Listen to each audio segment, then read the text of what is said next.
Halo sahabat KDJ dimanapun Anda berada, senang sekali kali ini bisa kembali berjumpa dengan Anda selama 1 jam lagi untuk menemani Anda bersama narasumber dalam acara Kisah di Balik Jubah, serunya menanggapi panggilan.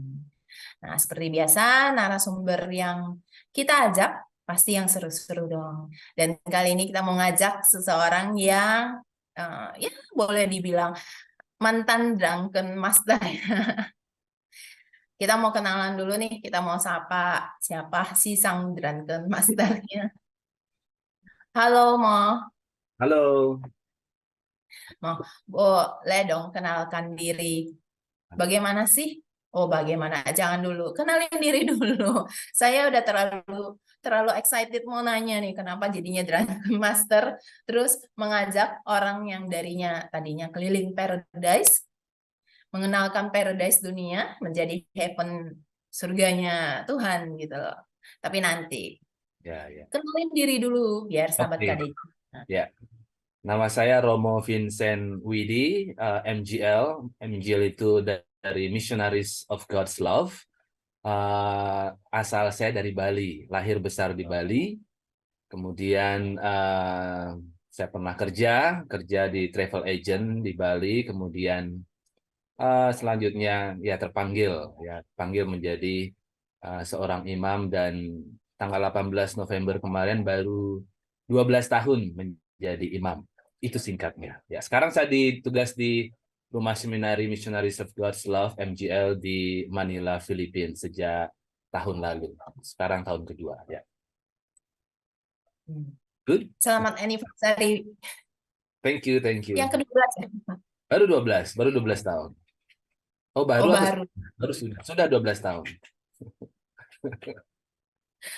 Jadi usia yang tidaklah terlalu muda, tapi ya tidak terlalu senior juga ya. Pas tengah-tengah. Ya. Eh, mungkin dulu dulu nih sebelum sebelum menjadi imam, sebelum akhirnya terpanggil. Sebelumnya kan kerja di travel agentnya. Nah, Hmm. bisa sharing kenapa dari seorang travel agent kan asik tuh jalan-jalan gitu lah. Apalagi yang hobinya jalan-jalan kan memang asik banget ya. Bisa jalan-jalan gitu di Bali pula gitu kan.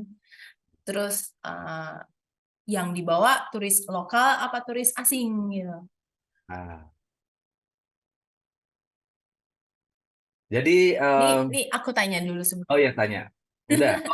Udah langsung saya sharing ini. Ya, turis lokal apa turis asing gitu. Oh gitu. Iya tadi Turis mau asing, lanjut tapi mikirnya turis dulu. asing. Kebanyakan dari Nah, Eropa, Eropa dari yang English speaking sama French speaking. So, kemudian ada juga beberapa domestik sih, kebanyakan dari Jakarta begitu. Itu. nah kan yang dibawa turis asing lebih banyak. Pasti lebih seru gitu loh. Kok mau-maunya sih pindah gitu jadi imam. Ya, Nah, namanya. sekarang saya Ya, kan emang asik sih waktu pekerjaan di travel agent tuh enak. Punya kenalan baru, sahabat baru, dan semua. Karena saya personality saya suka apa tuh membangun hubungan relasi.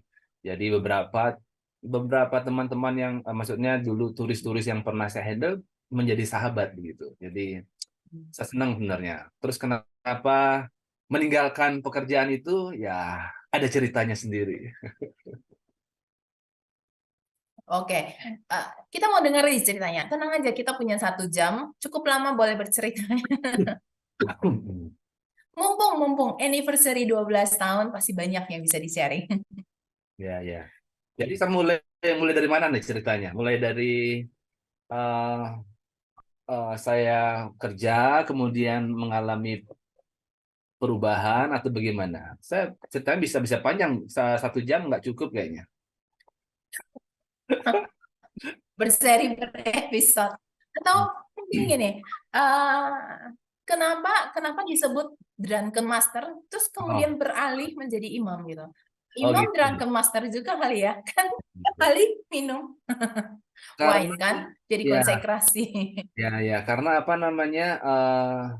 ya di Bali kan banyak banyak turis. Kemudian ya saya emang suka suka minum, ya bukan minum minum air doang, tapi minum mulai dari ya bir lah. Saya suka macam-macam bir.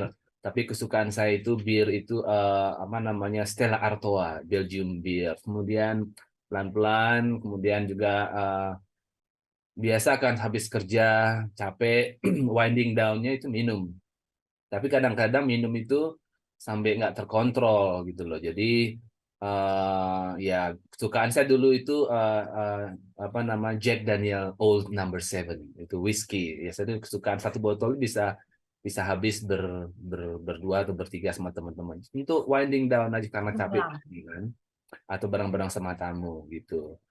Sampai ya tujuannya minum minum itu bukan sosialisasi waktu itu, tapi sampai mabuk teler gitu. Jadi ya itulah saya suka minum dan eh eh, ya untuk pelarian juga sih karena kecapean gitu setelah bekerja eh, dengan seharian. Karena saya juga bukan hanya kerja di kantor, Bu, tapi juga keluar juga sebagai tour guide, kemudian kadang-kadang sopir, jadi sambil nyetir sambil jelasin pada tamu-tamu di Bali gitu, Bu.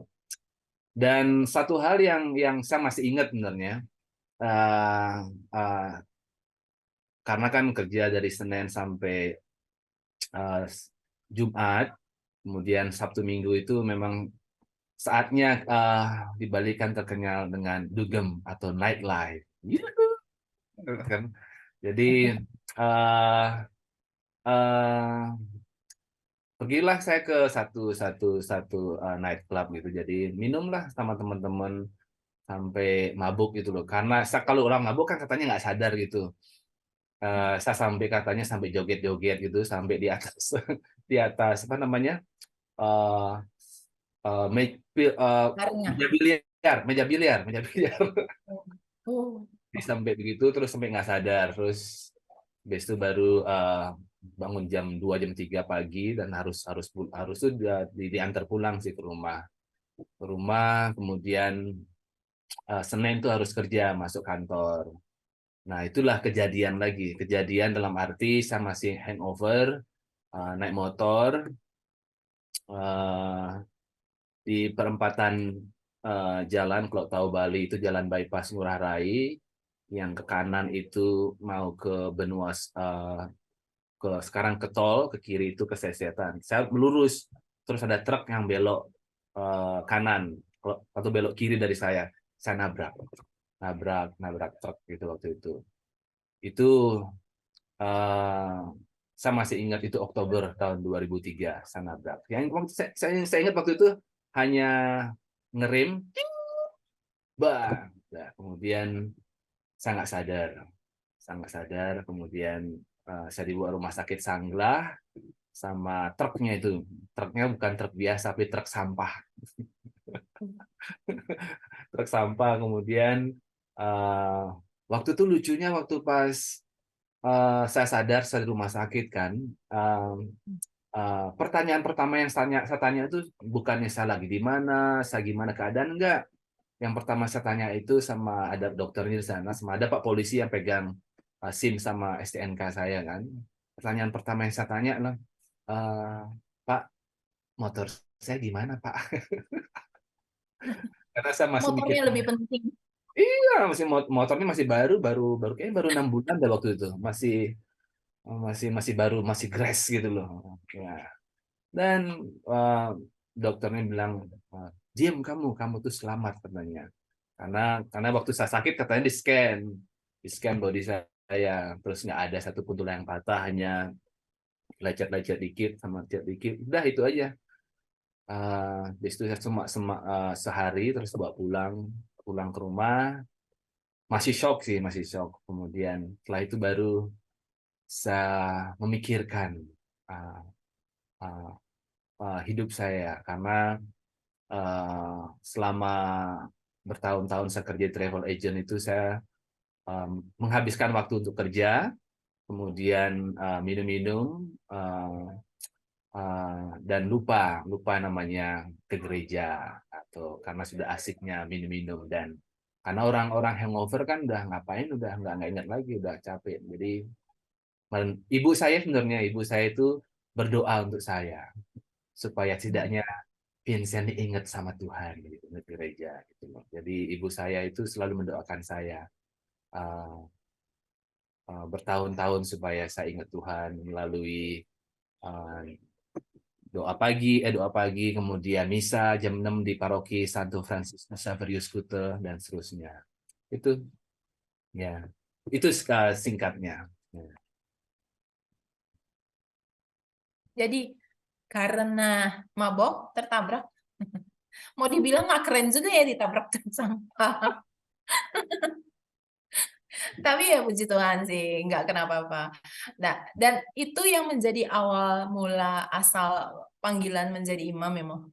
Betul, betul karena Apa belum? Oh, iya. betul karena pas waktu itu saya pikir saya masih katakanlah diberikan keselamatan waktu kan harusnya karena lihat dari motor udah hancur kan kemudian saya diberi kayak kesempatan untuk hidup lagi kemudian pelan-pelan saya mulai sebelum itu apa namanya waktu saya sakit tuh eh, teman-teman saya yang ajak biasanya saya ajak party ajak dugem tuh nggak ada yang tahu kalau saya kecelakaan kan yang tahu tuh malah malah orang-orang gereja jadi yang datang-datang tuh kunjungi itu ibu-ibu tua Legio Maria gitu datang kunjungin saya terus tanya gimana terus kemudian ya waktu itu emang ada dalam hati saya itu ada semacam uh, pergumulan karena saya selama hidup saya itu kerja tapi tidak pernah bersyukur pada Tuhan tidak pernah kembali kepada Tuhan untuk tapi saya malah hidup katakanlah bukan berfoya-foya tapi suka minum-minum sampai mabuk dan sepertinya wasting gitu kan menghabiskan sesuatu yang tidak berguna gitu gitu sebenarnya minum sih oke, sosialis tapi jangan sampai sampai mabuk dan seterusnya. Karena terus terang sampai sekarang saya juga masih minum tapi bisa kontrol. Saya menyimpan pertanyaan itu untuk nanti sebenarnya. Tapi sudah dijawab. Yang mana itu? Saya Yang mau, mana pertanyaannya? nah, saya tuh mau tanya tadi, kalau dulu nih, dulu kan termasuk Drunken Master karena mabok. Tujuannya memang mabok kan, bukan mabok untuk apa, tapi ya memang mau mabok gitu kan. Terus Hmm. sekarang ketika jadi imam, apakah itu masih atau sudah tidak gitu? Ternyata udah dijawab. Oh ya, kalau terang uh, masih, tapi nggak tujuannya beda. Tujuannya benar-benar untuk sosialisasi, untuk winding down. Ya, kalau misalkan ada acara ulang tahun atau lagi gathering sama, tapi nggak sendirian. Kalau yang kesendirian tuh kayaknya desperate banget ya. Oh, by myself kayak sendirian nggak lah. Maksudnya sama sama biasanya kalau saya di Filipina sama orang bilang sini Tito. Tito itu yang bapak-bapak yang udah senior udah 60 70 tahun. Kita punya punya uh, ya sebulan sekali lah sambil ngobrol. Dan saya yang paling muda di sana. Jadi 70 80 tahun mereka umur. Jadi mereka kadang-kadang saya minum ya whisky, tapi nggak sampai mabuk, tujuannya nggak sampai mabuk, tapi hanya untuk benar-benar winding down setelah busy life gitu, busy ministry gitu. Itu, ya udah terjawab ya pertanyaannya. Jadi sebenarnya minum boleh, tapi jangan mabok, Hmm. ya. Betul. Karena Dan kalau mabuk kan jangan kalau sendiri. mabuk itu sudah pikiran udah kacau, kemudian bisa masuk ke violence, masuk ke hal-hal yang negatif, kemudian eh, buat suasana juga nggak bagus dan seterusnya kan. Tapi kalau minumnya terkontrol dan tidak sendirian, jauh Ya, lebih aman. betul. Jadi teman-teman yang suka minum nggak apa-apa, tapi harus ada yang benar-benar teman yang bisa bisa bisa kontrol gitu. Kalau udah mulai, ambil langsung botolnya, udah simpen, udah selesai gitu. Jangan biarkan mabuk itu.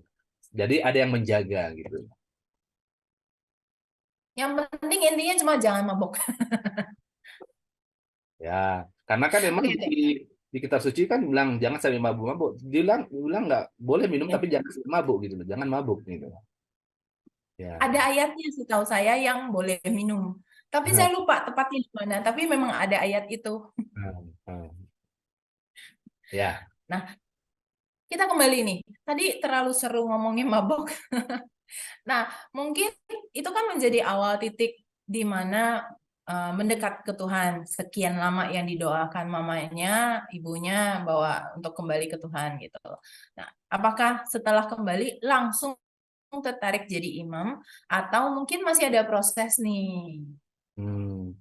Ya, eh, prosesnya panjang sih. Maksudnya panjang itu karena saya mulai setelah kecelakaan itu saya mulai aktif pelan-pelan. Maksudnya aktif ya. Maksudnya ke gereja dulu lah. Maksudnya seminggu sekali. Kemudian eh, berkecimpung di Mudika. Sekarang OMK. Dulu Mudika namanya. Muda Mudi Katolik. Sekarang OMK Orang Muda Katolik. Kemudian setelah itu berkecimpung juga di eh, PD Persatuan Doa Pembaharuan Karismatik Katolik, yaitu itu kelompok muda-mudi di Don Bosco. Kemudian aktif di sana pelan-pelan prosesnya. Kemudian pastor paroki saya itu waktu itu Romo Hadi, Romo Hadi Setiawan, Romo pastor paroki di Santo Franciscus Xavierus Kute. Kemudian memang ada undangan juga sih waktu itu ke Australia, yaitu ada sekolah evangelisasi se-Asia Pasifik atau EPSI, Asia Pacific School of Evangelization. Waktu itu saya bersama 3 orang lagi, jadi kita berempat diundang ke Canberra, Australia selama sekolah evangelisasi ini selama 2 bulan. Jadi berangkatlah kami ke sana dan waktu di Canberra bertemulah saya dengan Ordo ini MGL, Missionaries of God's Love. Jadi setelah itu bertemulah sama dengan bapak pendirinya yaitu Father Ken Barker. Saya cerita tentang pengalaman hidup kerja di travel agent, mabuk dan punya pacar juga dulu terus semuanya. Kemudian ya akhirnya uh, uh, Father Ken itu bilang saya kamu uh, dia merasa ada sense itu ada bahwa saya terpanggil untuk jadi imam. Jadi waktu itu saya masih masa sih saya kan orangnya ya little bit wild, nakal, nakal nakal lah, naughty naughty gitu. Masa saya dipanggil sih nggak mungkin lah. Tapi Father Ken believe ya percaya kalau saya ada panggilan. Setelah itu tapi saya nggak bilang ya atau enggak gitu loh. Jadi saya pulang pulang balik ke Bali itu waktu itu dari April Mei Juni 2004 Juni awal saya balik ke Bali masih masih kerja di travel agent kemudian kontak-kontak sih dengan Father Ken pendiri dan pimpinan MGL waktu itu. Kemudian dia bilang, bagaimana tanggapanmu? Gitu ya. Saya bilang, tapi saya masih punya pacar.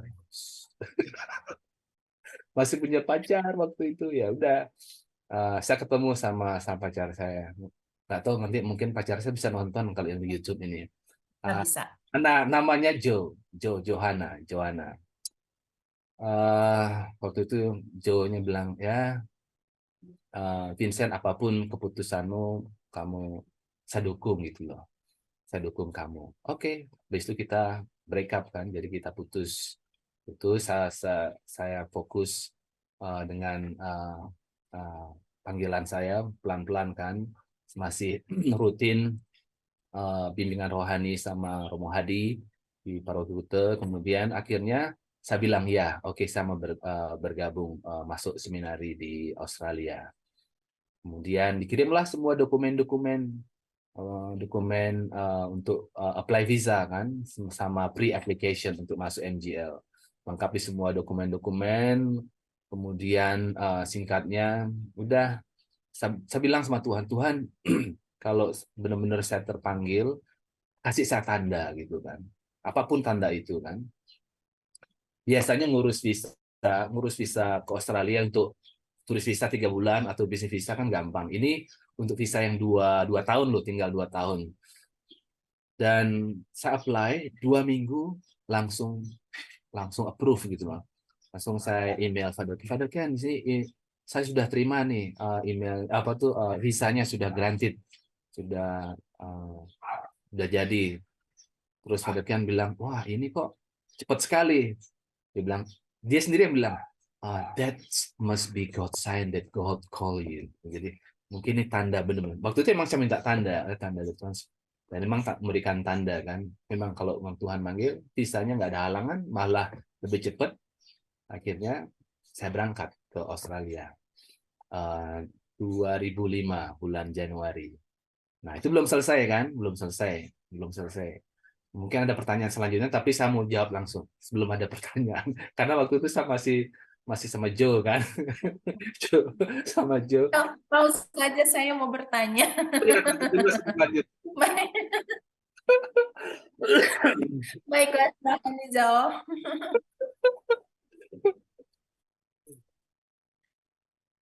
Saya lanjut atau ada pertanyaan?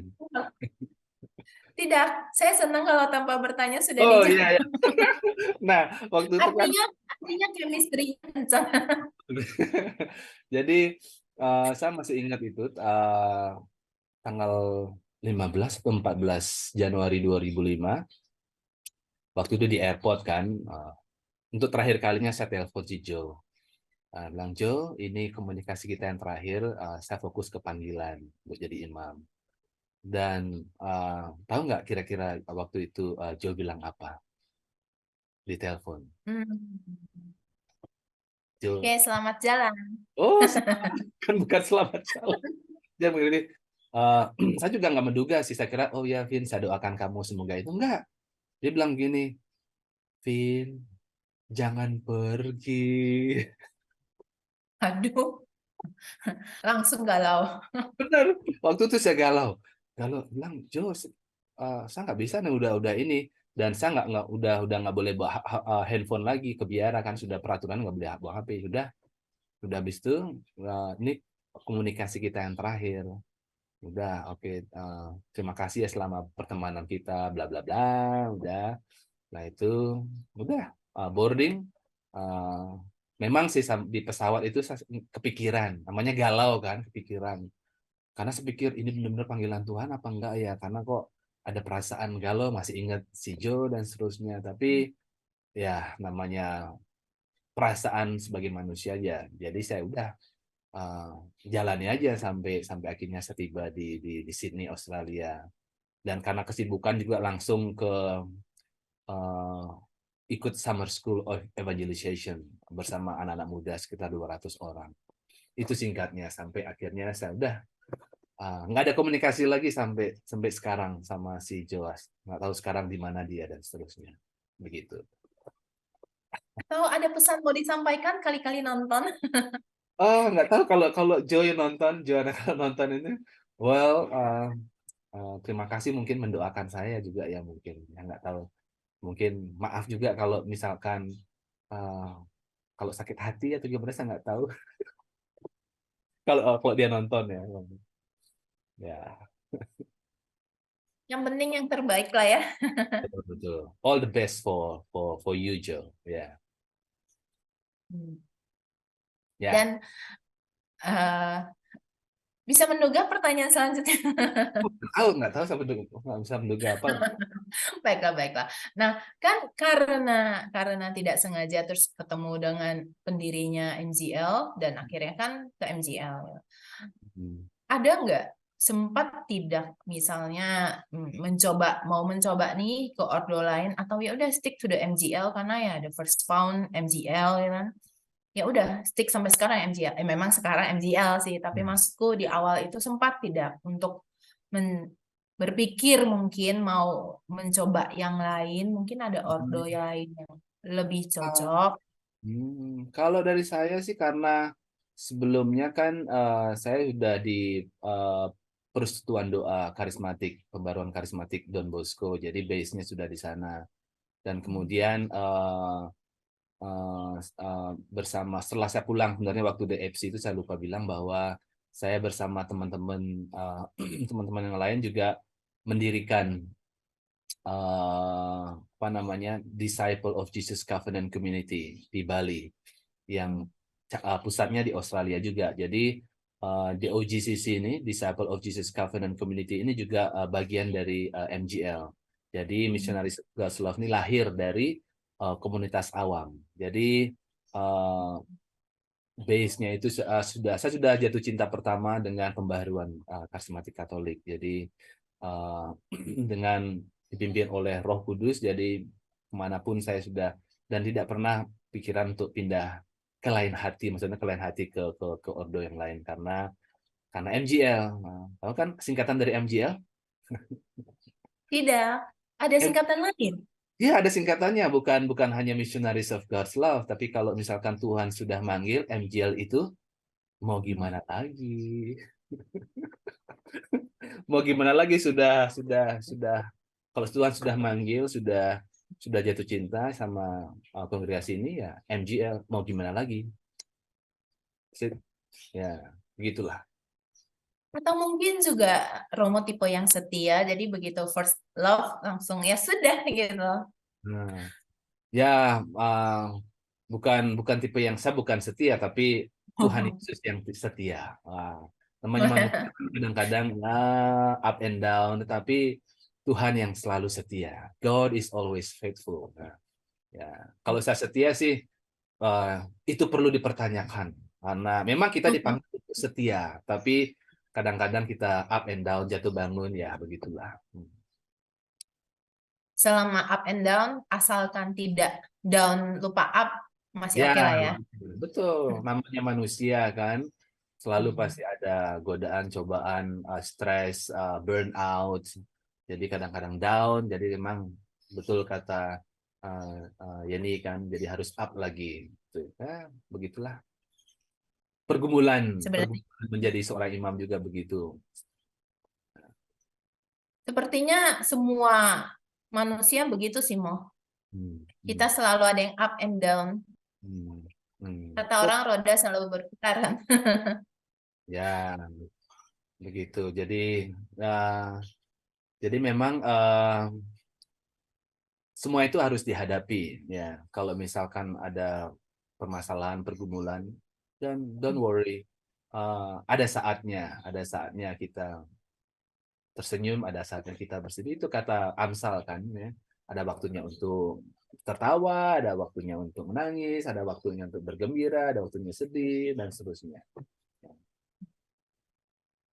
Sahabat KDJ, saya tidak akan bertanya lagi ke Romo tentang ordonya MGL karena sudah ini episode ketiga yang menghadirkan narasumber dari para MGL gitu.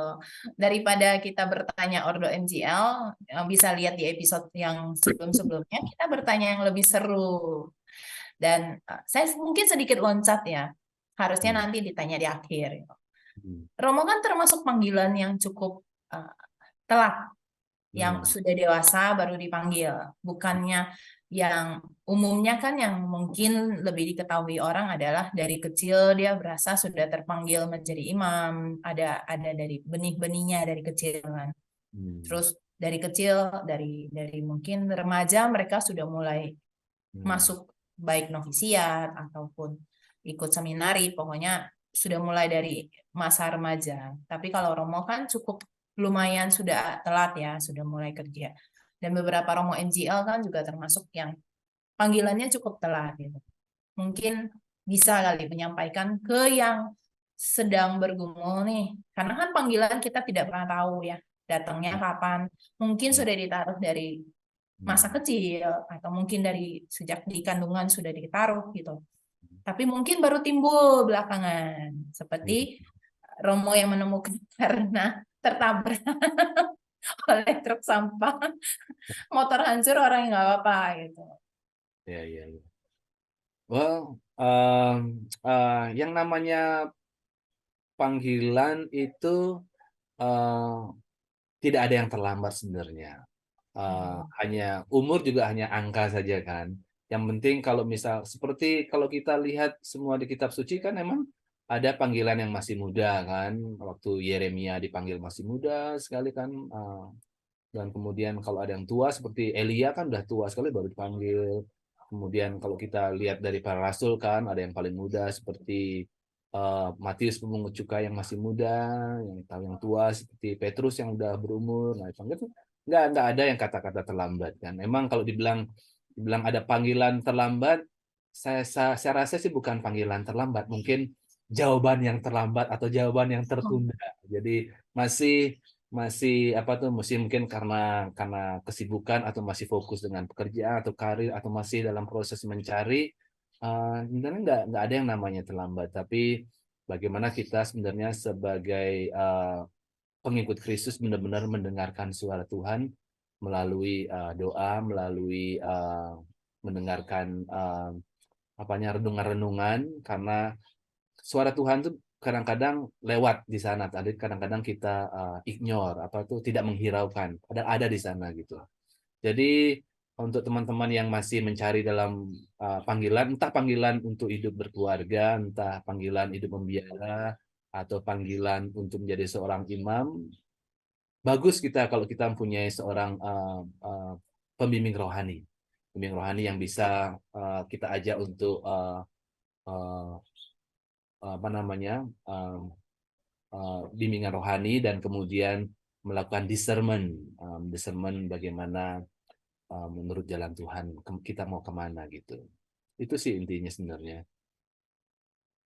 jadi sebenarnya Tuhan, boleh dibilang Tuhan tidak pernah salah pilih ya. Pilihan Ya, Tuhan itu tepat, tapi bagaimana kita menanggapi dan prosesnya untuk kepanggilan tersebut itu yang harus kita cari. betul. Begitu ya, Pak? Betul, betul, betul. Ya. Jangan Jadi, jangan pernah menyerah, jangan pernah menyerah. Kayaknya kan memang orang-orang muda saat ini kan bilang, "Duh, gua nggak tahu nih mau ngapain atau panggilan hidup gua galau gini." Eh, nggak apa-apa ya, jalani hari ini dan di sini gitu loh, now and here. Jadi nggak perlu, memang sebagai manusia kan kita selalu punya planning ke depan, tapi jangan lupa kita serahkan masa depan kita ke ke tangan Tuhan. Yang Tuhan. menurut rencana Tuhan dan menurut kita sendiri gitu. Jadi yang pertama yang kita harus tanyakan adalah seperti kata doa dari Santo Agustinus juga, put the desire in you. Nah, jadi tanya dari Tuhan, hasrat saya itu pengen apa sebenarnya? Kalau hasratnya pengen menikah, ya udah minta jodoh. Kalau hasratnya ingin hidup menjadi seorang biarawan biarawati atau seorang imam, put the desire inside in you. Jadi minta hasrat itu supaya itu yang pertama. Dan setelah itu Tuhan akan memberikan jalan yang kita nggak tahu jalannya seperti apa gitu. Hmm. Tips yang bagus buat buat Memang saya yang ya, sedang mencari. ya, karena kan memang kalau misalkan bacaan beberapa hari yang lalu, kalau ingat kan tentang orang buta kan, Bartimeus, tentang orang buta itu, Tuhan Yesus bilang, kamu mau apa gitu kan? Aku mau melihat. Nah udah, jadi sama seperti Tuhan tanya kepada kita, Vincent kamu mau apa? Oh, Yeni kamu mau apa? Nana kamu mau apa? Ditanya. Kita harus siap kalau bilang, wah gue nggak tahu mau ngapain, ya udah lu nggak tahu Tuhan gimana, kita Tuhan memberikan kebebasan. Jadi kalau kalau orang bahasa gaulnya, lu tahu nggak apa yang lu mau gitu loh. Kalau lu nggak tahu yang mau ya gimana Tuhan, karena kan eh, eh, Tuhan itu memberikan kebebasan. Rahmat terbesar bagi kita itu adalah kebebasan. Jadi kebebasan untuk apa yang kita mau, tentunya apa yang kita mau itu yang sesuai dengan kehendak Tuhan, maksudnya yang baik, bukannya mau ngerampok atau mau apa, enggak lah. Mau yang baik-baik, yang apa sih yang dalam hidup ini kita mau apa gitu. Gitu. Ya. Jadi saya jadi lupa. Saking serunya mendengar. Hmm. Misalkan, nah ya ini mau apa dalam hidup ini gitu kan, misalkan. Nah, you know what you want, nah lu tahu yang lu mau gitu. Oh ya, ingat. Sebenarnya ini, kalau kita tidak tahu apa yang kita mau, ketika Tuhan kasih jalan pun kita tidak bisa melihat. Ya, Seperti jadi itu ya. ya, kalau misalkan gua nggak tahu apa yang gua mau, minta sama Tuhan supaya gua tahu apa yang gua mau gitu loh. Jadi put the desire into my heart. So, ya. Jadi jangan jadi orang yang Hmm. apa ya, mau kemana, nggak tahu jalan pula. Nanya orang dikasih tahu juga nggak tahu, karena ya nggak tahu mau Iya kemana. betul. Iya. Orang Iya, benar benar itu ilustrasi yang bagus. Jadi, gua tersesat nih. Lu mau kemana? Gua nggak tahu mau kemana. Ya kan kalau lu nggak tahu mau kemana, orang nggak bisa ngasih ngasih jalan kan gitu. iya, iya, iya, betul, betul. Iya, saya jadi teringat itu gitu loh. It's good a reminder for me. Dan, Ya, ya. nah, ini biar biar semakin seru lagi. Ada nggak pengalaman menarik selama mungkin proses proses mau menjadi imam atau mungkin setelah jadi imam gitu loh.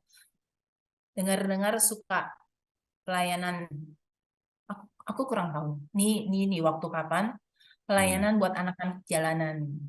Oh ya, waktu itu eh, saya emang eh, salah satu hobi saya emang sih masak gitu ya. Saya suka Hmm. masak. Ya. Nggak tahu siapa yang ngajar waktu saya di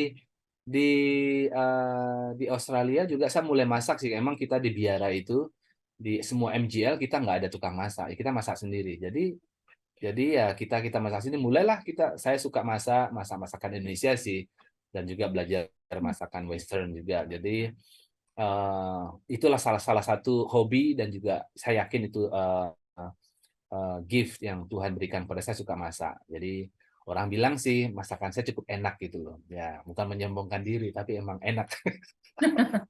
Nah, waktu saya kuliah kan saya waktu di Jakarta kan kuliah di psikologi di Untar, ambil master di sana. Dan kemudian pas baru mulai mulai kuliah itu baru 1 bulan tatap muka, kemudian pandemi kan 2020. Kemudian ya karena memang PSBB semuanya itu nggak boleh ini, saya melihat banyak orang-orang yang ini loh, hati saya tergerak. Jadi saya mulai mulai kontak teman-teman yang mau nyumbang silakan. Nanti saya masak untuk anak-anak jalanan. Jadi saya bersama untuk berbagi. Jadi saya masak buat nasi kotak. Jadi saya masak pertama ya nggak banyak-banyak 50. Yang paling banyak itu waktu pas masak untuk anak-anak yang berkebutuhan khusus. Itu sekitar 350 orang itu masak. Tapi saya nggak sendirian sih, untung saya ada bantu. Jadi sama-sama waktu kegiatan tuh setidaknya seminggu sekali. Tapi karena kesibukan kuliah juga kan, jadi ada tugas-tugas. Jadi untuk wind down juga, jadi untuk berbagi juga. Jadi karena waktu itu saya juga karena kecapean, eh, saya juga kadang-kadang minta orang untuk masak. Jadi misalkan ada yang donasi, jadi donasi itu saya kasih ke yang ada kan banyak warung-warung yang atau misalkan karena sepi kan, jadi saya support mereka, jadi mereka yang masak, terus mereka itu masakan itu saya kasih ke orang-orang jalanan. Jadi kan bisa membantu orang-orang di jalanan juga bantu warung-warung yang lagi sepi waktu itu gitu. Nah, itu kejadian waktu itu pandemi itu 2020 sampai 2021 kurang lebih 2 tahun dan dan saya mengucapkan terima kasih juga teman-teman yang waktu di Jakarta yang donasi untuk berbagi di anak-anak jalanan waktu itu, anak-anak dan orang-orang jalanan. Ada pengalaman menarik lagi nggak selain itu? Selama ya Oh, selama proses di atau sini, sudah jadi imam? selama Atau jadi mungkin ada kenalan ketika proses mendalami panggilannya menjadi imam sebelum ditabiskan? kalau saya setelah ditabiskan, saya akan ditabiskan di Australia, Canberra, 18 November 2011. Kemudian selesai setelah langsung ditabiskan itu saya bertugas eh, jadi chaplain di Australian Catholic University di Melbourne selama 2 tahun. Jadi saya setiap hari saya harus berangkat ke kampus ya. Kemudian saya juga half time, saya juga weekend saya di paroki. Jadi juga waktu itu saya ditugaskan kalau nggak salah jadi apa namanya eh, untuk panggilan, untuk promosi panggilan juga. Makanya karena saya di universitas kan. Eh, eh, Cukup menarik tugas di universitas di di Melbourne dan memang anak-anak muda semua di sana kan dan karena kampusnya itu kebanyakan untuk nursing dan education. Jadi kayaknya 80% semua itu cewek-cewek. Jadi hanya 20% cowok. Emang bule di sana kan. Jadi kadang-kadang apa namanya terlalu hangat, maksudnya kadang-kadang eh, eh, namanya sebagai seorang imam kan. Jadi emang godaan selalu ada kan. Kadang-kadang mereka selalu dekat, kemudian ya, tapi itu dijalani. Nah, memang sih ada up and down dan kita, wah apalagi kalau ada anak-anak mahasiswi yang benar-benar pengen curhat, benar-benar curhat atau pengen cuma diperhatiin ya nggak tahu lah. Tipis bedanya biasanya.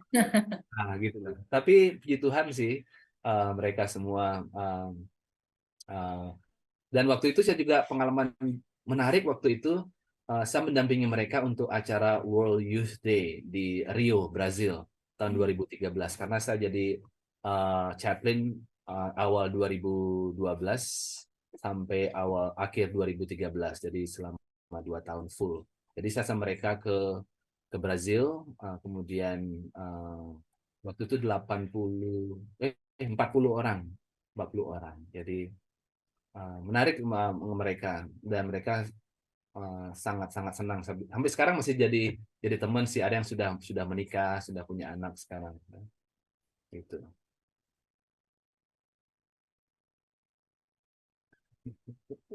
Saya Apalagi Yen. kayaknya eh, yang pernah nggak selama misalnya setelah jadi imam ini nih, kan tadi di awal ada cerita kegalauan, ada sih kegalauannya yang di saat itu. Sekarang apakah masih ada kegalauan yang lain atau sudah aman atau masih berproses untuk tetap setia menjadi imam karena ya kan up and down kan. Betul betul betul ya, saya Apalagi bisa tadi sempat sempat cerita yang ada pengalaman yang ya up and ya down-nya juga ya gitu. bagus, itu pertanyaannya bagus. Itu bisa ditanyakan kepada semua imam ya, semua imam, terutama imam-imam yang masih muda-muda ya. Saya kan masih muda juga dihitung walaupun sudah ada rambutnya, saya masih muda. Jadi namanya seorang imam yang masih muda dan godaan memang itu sangat sangat besar, terutama ya selibasi kan. Kemudian apalagi untuk menjalin relasi punya punya punya TTM, teman-teman teman apa TTM itu teman teman pendamping Teman-teman nah, teman serah. Nah, mesra. Nah, itu tantangan besar, itu tantangan besar bagaimana eh, biasanya yang 5 tahun pertama dan sekarang sudah 12 tahun pun masih ada godaan seperti itu, punya punya teman dekat yang tempat. Tapi saya punya eh, keluarga sih, keluarga dalam arti bukan keluarga kandung tapi keluarga yang saya bisa hang out, saya bisa menghabiskan waktu dengan keluarga tersebut. Jadi safe lah daripada hanya dengan satu cewek yang terus begini, itu bahaya, itu bahaya gitu. Jadi saya udah tahu kalau misalkan ada sinyal-sinyal, oh sudah enggak, itu harus langsung di-cut. Jadi lebih baik go to the zona yang aman gitu. Kalau enggak akan terjerumus gitu. Karena godaan terbesar dari imam kan biasanya kalau imam itu kalau lagi capek, lagi uh, godaannya dari Tuhan Yesus sendiri kalau lagi capek, terus kemudian lagi lapar, kemudian lagi dari apa namanya lonely, kesepian. Nah itu muncullah, wah gua pengen punya teman yang bisa bisa gua ajak bareng, nonton bareng atau apa. Nah enggak gitu loh. Itu godaan godaan yang sangat sangat sangat sangat biasa sebagai seorang seorang imam, dan juga saya yakin sebagai keluarga keluarga muda juga, keluarga suami istri juga godaannya ada seperti itu. Karena saya juga dulu saya pernah ikut tahun 2015 itu, saya ikut undercover, ikut retret Priska, pria sejati Katolik. Jadi saya tahu juga pergumulan para para suami seperti itu. kayaknya tidak cuman yang tadi disebutkan. Kadang-kadang saya juga tergoda. Jadi pergumulan umum sebenarnya, karena yang memangnya tidak bisa dipungkiri lah ya, kalau yang namanya kesepian itu sangat bahaya, Hmm, efeknya bisa macam-macam kan. betul. Pelarian ya, tapi yang Betul. penting Jadi batasi diri. ya, jadi kalau kalau saya masih ingat itu dulu dulu ada dulu saya pernah ingat ada seorang imam kasih kasih apa namanya? Kasih advice ya benar. Vincent, kalau kamu merasa kesepian, janganlah lari dari kesepian itu ya. Tapi peluklah kesepian itu. Jadi dalam kesepian itu kamu peluk, kamu akan masuk ke dalam keheningan. Dan di dalam keheningan kamu akan mendengarkan suara Tuhan. Wah, luar biasa kan?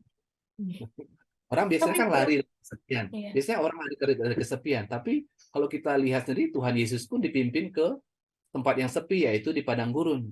Nah, ya kan?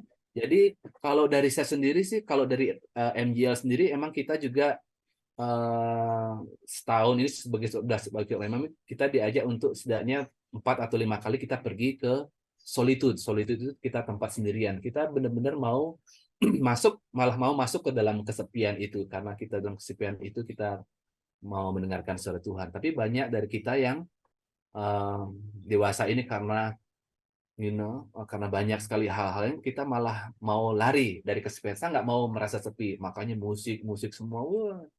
Karena kan orang bilang kan, I'm not alone, but I'm lonely, ya kan? Ya, saya nggak sendirian karena banyak kan di kota besar, tapi saya kok merasa sepi, merasa kosong. Nah itu, Nah, kalau saya saya malah terbalik. suka kalau saya masuk ke dalam kesepian. Maksudnya masuk kesepian keheningan bersama bersama Tuhan gitu. Ya. Kalau saya suka dibalik, saya bilang I'm alone but not lonely. Oh, Saya sendiri tapi saya tidak kesepian. bagus itu. Tapi Bagus betul. mungkin mungkin yang harus dipertimbangkan adalah gini, ketika tidak lonely itu bagaimana pelarian kita, ya. Hmm. Sama Ya, kan Pak Imam ya. ataupun awam kan. Karena Hmm. saking kayak tadi Romo sebut yang soal musik gitu kan. Tidak Hmm. mau sepi nyetel musik misalnya. Hmm. Tanpa sadar punya keterikatan ke musik itu gitu loh. Atau sekarang Akhirnya kan dia orang sekarang selalu terikat pada gadget kan, gadget nah itu iya. orang coba lepas dari itu, waduh. Lucunya waktu pas ini baru-baru pengalaman beberapa hari yang lalu kan karena kami mengadakan silent retreat ya kepada para father kan. Jadi mereka nggak boleh pegang HP, nggak boleh semuanya lah, udah HP-nya kita kita simpan. Dan menarik adalah setelah 6 hari silent retreat, mereka langsung langsung ketok pintu. Romo, bisa pinjam HP saya nggak? Langsung cari karena kan, iya itulah salah satu keterikatan kan, salah satu entah media sosial, entah itu game online, entah itu untuk hanya apa namanya di internet dan sebagainya itu ada salah satu. Jadi memang bagusnya kita kadang-kadang harus berani uh, uh, lepas dari gadget ya, mau masuk ke dalam, bukannya menghindar dari kesepian, malah masuk ke kesepian itu supaya kita benar-benar tahu gitu apa sih yang kita mau, karena kalau kita musik semua semua kita nggak bakal benar-benar tahu apa yang kita mau. Nah balik lagi ke tadi kan, kadang-kadang lu tahu mau nggak, oh Hmm. kalau misalkan lu nggak, karena kadang-kadang terlalu too much noise ya di luar itu, kita nggak tahu apa yang kita mau yang dalam hati kita gitu. Hmm. Betul, betul, betul. Mungkin nih kita masih punya 10 menit ya. Bisa ini nggak, bagikan tips nggak mau gimana embrace kesepian itu gitu. Kan dengernya itu wah banget gitu, tapi menjalankan itu tidak semudah itu karena buat aku aja aku mendengar dan aku membayangkan tuh pasti banyak sahabat KDJ juga ada yang merasa ini terlalu tinggi nih. Bagaimana cara aku bisa mempraktekkannya gitu kan? Masuk ke dalam keheningan malah dipeluk gitu loh, bukannya diabaikan. Ya, ya, ya. Kalau konkretnya sih, ya konkretnya kalau masuk ke dalam kesepian, pertama ya detach. Oh, detach atau detox dari kalau misalkan, oh memang bagus sih, bagus sih. Oh ya, saya ingin masuk ke dalam kesepian itu supaya saya lebih. Ya pertama-tama praktisnya detach atau apa dah Lepas. lepas bebas dari gadgets.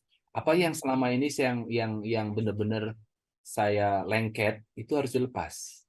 Bukan hanya gadget tetapi juga hal-hal yang lain. Banyak sekarang anak-anak muda yang jatuh ke dalam pornografi.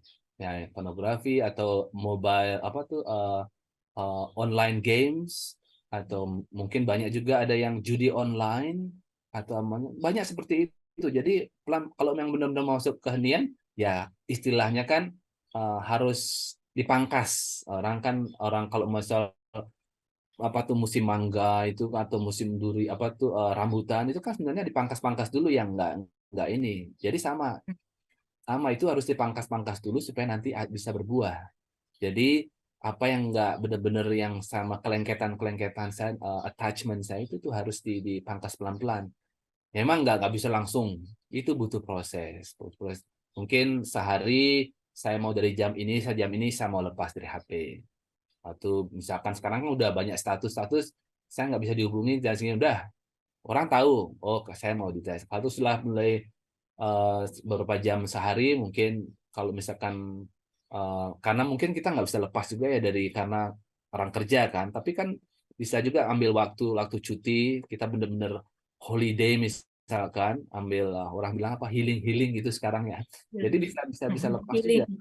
Ya, dan yang menarik adalah kalau saya paling paling paling paling paling katakanlah kasihan sebenarnya sih kalau misalkan orang pergi holiday menikmati sunset ya. Orang selalu melihat foto sunset. Kalau saya nggak, saya benar-benar menikmati, saya nggak mau karena kalau misalkan lihat lihat langsung HP, langsung foto yang kita rekam atau video yang kita rekam dengan kita langsung itu beda. Saya benar-benar mau menikmati, misalkan menikmati matahari terbenam. Udah, saya nggak mau ambil picture-nya enggak, saya nggak mau karena itu saya nggak mau menikmati apa melewati momen-momen yang indah yang luar biasa.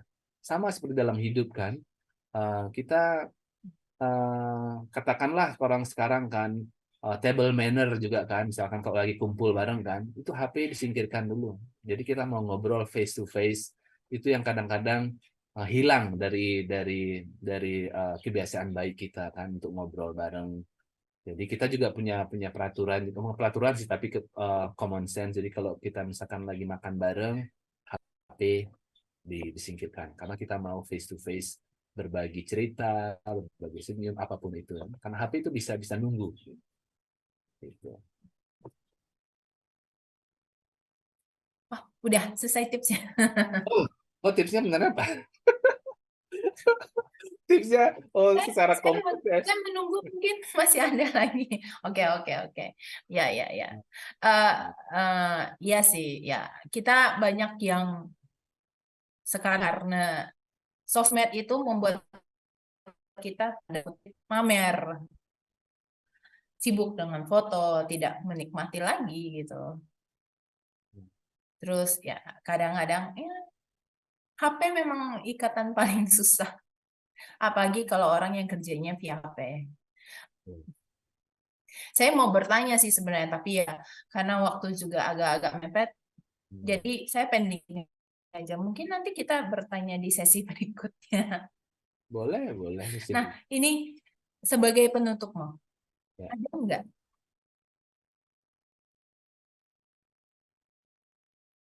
Kalau tidak boleh juga harus boleh. Apa tadi? Jadi Terlalu agak dipegang. Jadi, pertanyaannya apa tadi? oh, ada tidak ayat yang menjadi ayat pegangan yang bisa dibagikan, yang Oh, bisa dipraktekkan juga mungkin ya. tips dari ayat tersebut Ya. untuk sahabat KDJ. Apapun potensial bagaimanapun, panggilan apapun. Ya.